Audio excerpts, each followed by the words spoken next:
మన ముఖ్యమంత్రి దగ్గరికి వచ్చారు. సార్, మాకు ఆర్థిక పరిస్థితి తెలుసు, రాష్ట్రంలో చాలా ఇబ్బందులు ఉన్నాయి, చాలా సమస్యలు ఉన్నాయి, తర్వాత 20,000 ఇద్దరు కానీ ముందు 10,000 ఇవ్వండి అని అడిగారు. కానీ మన ముఖ్యమంత్రి గారు ఒప్పుకోలేదు.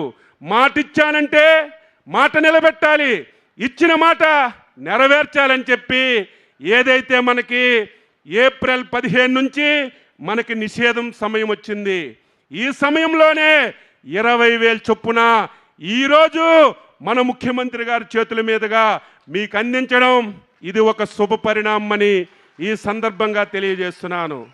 గత ప్రభుత్వంలో చాలా తప్పులు చేశారు.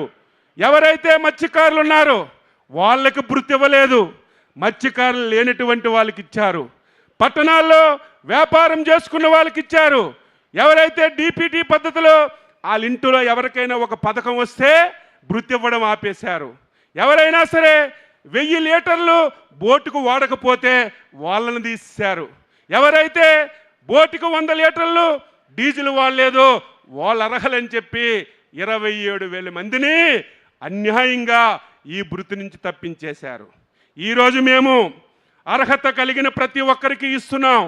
మళ్ళీ 27,000 అదనంగా కలిపి ఈరోజు ఒకే ట్రిప్పులో 283 కోట్ల రూపాయలతో ఈ వృత్తిని అందిస్తున్నామని చెప్పి మీ అందరికీ తెలియజేస్తున్నాను.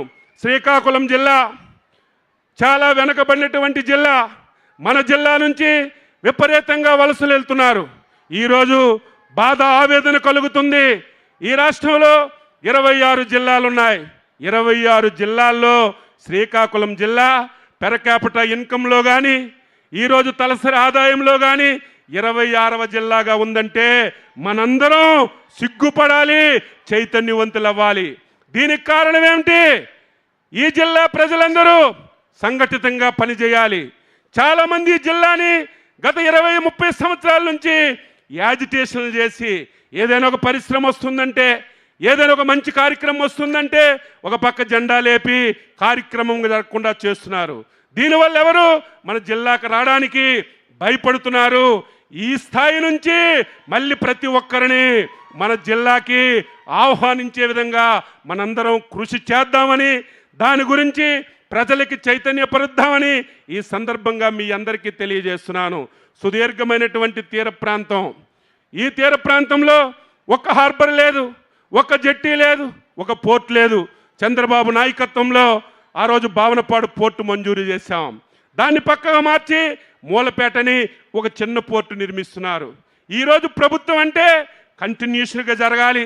ఆ రోజు మూలపేటలో ప్రారంభించారని, ఈరోజు మనకి అధికారం వచ్చిందని ఆ పోర్టుని నిలుపుదల చేయడం లేదు. చంద్రబాబు నాయుడు గారు ఒకటే చెప్పారు, జిల్లా అభివృద్ధి జరగాలి. అభివృద్ధి జరగాలంటే పోర్టులు, హార్బర్లు రావాలని ఈరోజు మా అందరికీ చైతన్యపరిచి 6-7 మాసాల్లోనే ఈరోజు మూలపేట పోర్టు పూర్తి చేయమని చెప్పి ఆదేశాలు ఇచ్చారు.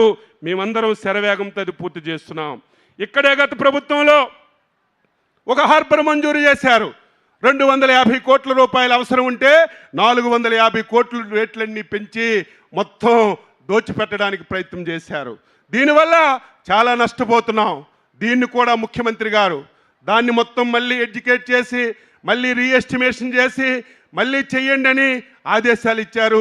ఈరోజు ఆయన చేతుల మీదుగా అనౌన్స్ చేస్తారు. తప్పనిసరిగా ఇక్కడ కూడా ఒక పోర్టు, ఒక